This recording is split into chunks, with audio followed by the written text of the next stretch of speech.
যোৱাকালি যেহেতু মেট্ৰিক পৰীক্ষা ৰিজাল্ট দিছে সো আপোনালোকৰ ৰিজাল্ট কেনেকুৱা হৈছে কমেন্ট বক্সত জনাব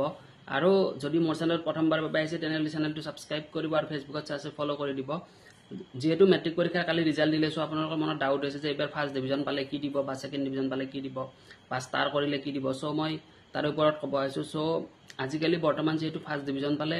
আনন্দৰাম বৰুৱা নিদিয়ে আনন্দৰাম বৰুৱা বঁটা নিদিয়ে সো সেকেন্ড ডিভিজনকো নিদিয়ে থাৰ্ড ডিভিজনকো নিদিয়ে তাৰ পিছত যিখিনি ষ্টুডেন্টে এটলিষ্ট স্টাৰ কৰিছে সেইখিনি এটলিষ্ট 75 ৰ ওপৰত থকা ষ্টুডেন্টখিনিক বৰ্তমান আনন্দৰাম বৰুৱা বঁটা যেহেতু আগতে ল্যাপটপ প্ৰদান কৰিছিল সো আজিকালি ল্যাপটপ প্ৰদান নকৰে গতিকে তাৰ ঠাইত কিছু এটা পইচা মানে আগবঢ়াই সো তাৰ বাবে আপোনালোকক এটলিষ্ট 12,500 টকাৰ পৰা 15,000 ৰ ভিতৰত টকা প্ৰদান কৰিব আৰু যিখিনি ছাত্ৰ ছাত্ৰীয়ে পাছ কৰিছে সেইখিনি ছাত্ৰ ছাত্ৰীয়ে মাহেলি ছাত্ৰখিনিয়ে নাপাব যিখিনি ছাত্ৰী আছে ছোৱালীখিনি আছে